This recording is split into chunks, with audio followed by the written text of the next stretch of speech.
할렐루야, 한 주간 편하게 잘 지내셨습니까?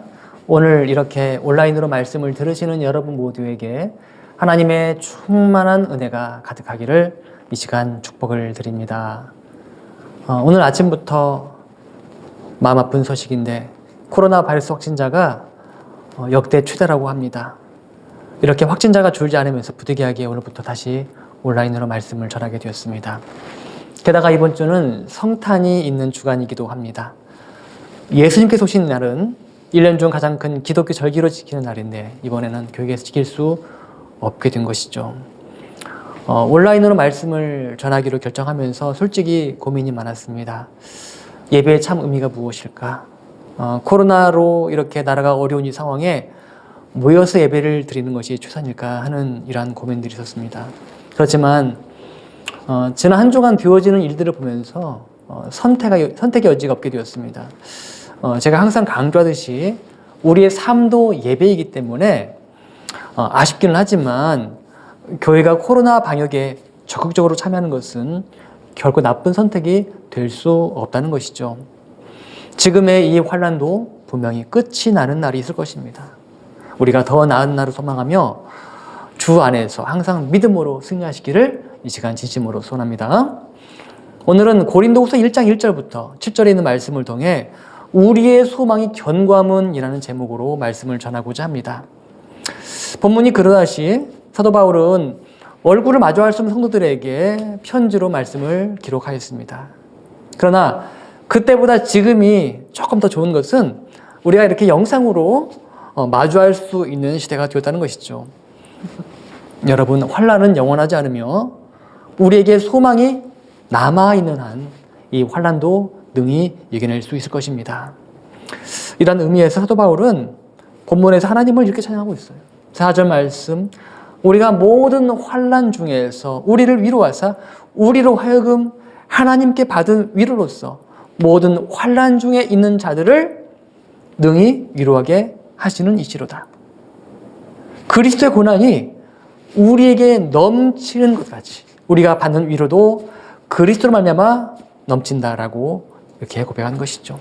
하나님은 환난 가운데도 우리를 위로하시고 우리를 붙들어 주십니다.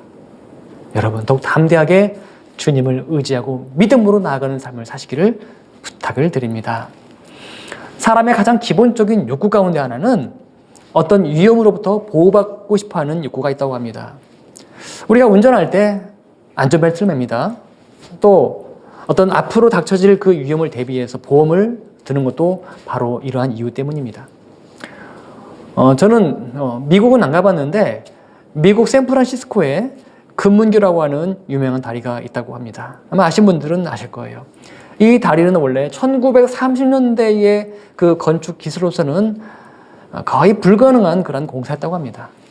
이 공사를 시작할 때 그 공사 중에 사고로 많은 희생자가 발생할 것으로 예상이 되었습니다. 그래서 이 공사를 시작할 때 세계 최초로 안전망과 안전모가 등장하였고 이 때문에 공사 기간 중 발생하는 인명 손실을 크게 줄일 수 있게 되었다고 합니다. 그런데 처음에 예상하지 못했던 놀라운 결과가 발생하게 되었습니다. 그것은 이렇게 여러 가지 안전장치로 인해서 인부들이 심적인 안정감을 갖게 되니까 전체 공사 기간이 계획보다 20% 이상 단축이 되었다는 것입니다. 우리가 인생을 살아갈 때 나를 지켜줄 누군가가 있다, 또 무엇이다 하는 것은 굉장히 큰 힘이 됩니다. 다윗은 우리가 잘 아는 말씀 시편 23편 4절 말씀을 통해 내가 사망의 음침한 골짜기로 다닐지라도 해를 두려워하지 않을 것은 주께서 나와 함께 하심이라 주의 지팡이와 막대기가 나를 안위하시나이다 라고 고백했습니다. 다윗은 고난과 그 죽음의 길을 갈 때에도 하나님이 그와 항상 함께 하심을 믿었던 거예요. 하나님은 우리가 힘들고 지치고 어려운 길을 갈 때도 우리를 지켜주시고 우리의 든든한 위로자가 되어주십니다. 성경 이사야 66장 그 말씀 가운데 39장까지는 예언과 역사적 사건을 기록하고 있고 그 나머지 40장부터 마지막까지는 구원의 역사와 위로의 말씀이 기록이 되어 있습니다. 이사야 뒷부분을 구분짓는 이사야 40장 1절 말씀은 이렇게 시작하고 있습니다.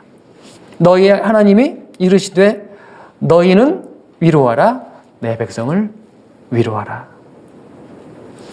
저는 오늘 말씀을 통해 사도 바울이 고린도 교인들에게 했던 그 위로의 말씀이 오늘 저와 여러분을 향한 말씀인 줄로 알고 큰 은혜를 누리시기를 이 시간 진심으로 소원합니다. 첫째, 하나님은 우리를 진정으로 위로하시는 분이십니다. 마태복음 11장 28절 말씀 보면은 예수님이 이렇게 말씀하셨어요. 수고하고 무거운 짐진 자들아 다 내게로 오라. 내가 너희를 쉬게 하리라. 사랑하는 성도 여러분, 주님 안에서 위로받고 참된 쉼을 얻기를 소원합니다. 또 예수님은 마태복음 5장 말씀에도 애통하는 자는 복이 있나니 그들이 위로를 받을 것이라고 말씀하셨습니다. 우리가 오늘 읽는 이 편지는 바울이 고린도 교회 성도들에게 두 번째로 보낸 편지입니다. 이 고린도 후서 이 말씀은 교리적인 내용을 담은 고린도전서 말씀과는 달리 한마디로 바울의 자전적인 그러한 내용들을 기록하고 있는 자서전이라고 불려도 무방합니다.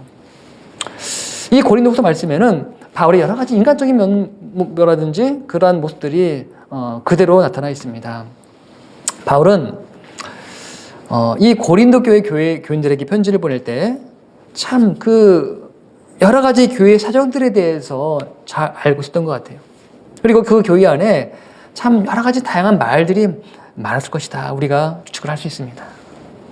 사도 바울의 사도권을 부정하는 사람도 있고요. 또 그의 가르침에 대해 오해하거나 비난하는 사람도 교회 안에 존재했습니다. 교회가 처한 외적인 환경도 만만치 않는데 교회 안에서조차 바울의 약점을 트집을 잡고 바울과 성도들을 이갈하는 사람도 있다는 것이죠. 이러한 상황들을 종합해 볼 때 고린도 교회 성도들이 그 얼마나 지쳐있을까, 얼마나 힘들었을까 우리가 알 수 있습니다. 그래서 바울은 이러한 고린도 교회 교인들을 위로하기 위해 오늘 이 편지를 썼던 것입니다. 때문에 이 고린도 후서 말씀을 위로의 편지라고도 이렇게 불리고도 있습니다. 참 신앙생활 하는 거 쉽지 않습니다. 요즘 코로나로 인해서 예배를 드리는 것도 참 많은 제재가 따르고 있습니다. 이런 일들은 뭐 옛날도 마찬가지고 지금도 그렇고 앞으로도 얼마든지 있을 것입니다. 왜 그럴까요? 그 이건 무엇이겠습니까? 세상에는 우리가 예수님을 바르게 알지 못하도록 많은 세력들, 그리고 복음을 제대로 들을 수 없게 만드는 그런 악한 세력들이 있습니다. 바로 사탄이 그 배후에 있기 때문이죠. 고린도 교회가 있는 이 고린도라는 이 도시 특성을 보면은 이 도시는 무역을 주업으로 하는 도시였어요. 그러다 보니까 굉장히 부유한 도시였고 부유한 만큼 그 이면에는 각종 죄악이 넘쳐나는 도시였다고 합니다.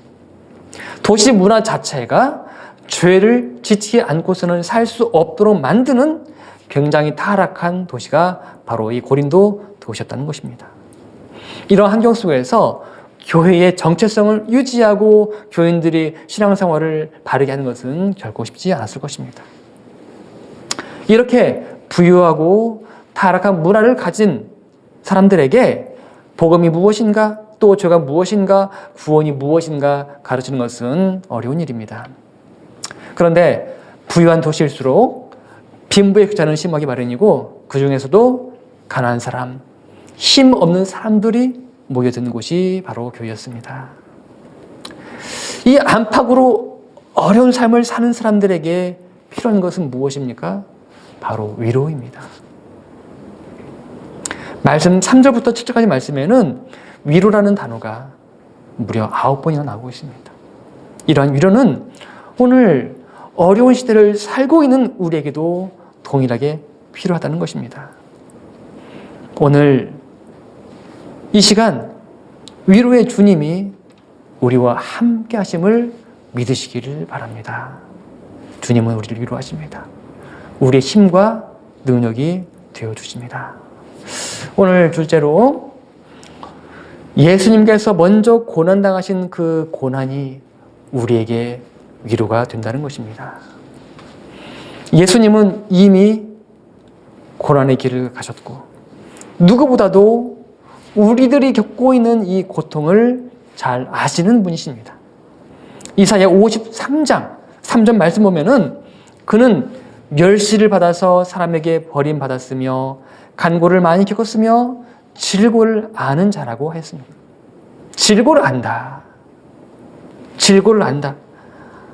이 말은 고통과 아픔을 겪을 만큼 겪었다는 뜻입니다. 예수님은 친히 우리 인간의 모습으로 이 땅에 오셨고 인간들의 삶을 살아보신 분이십니다. 예수님은 인간이 당하는 모든 고통을 직접 당하셨습니다. 십자가에 달려 채찍을 당하셨고 창에 찔림을 당하는 그 육체적인 고통을 겪으셨으며 온갖 비웃음과 비난 그리고 말로 표현할 수 없는 치욕을 당하셨습니다.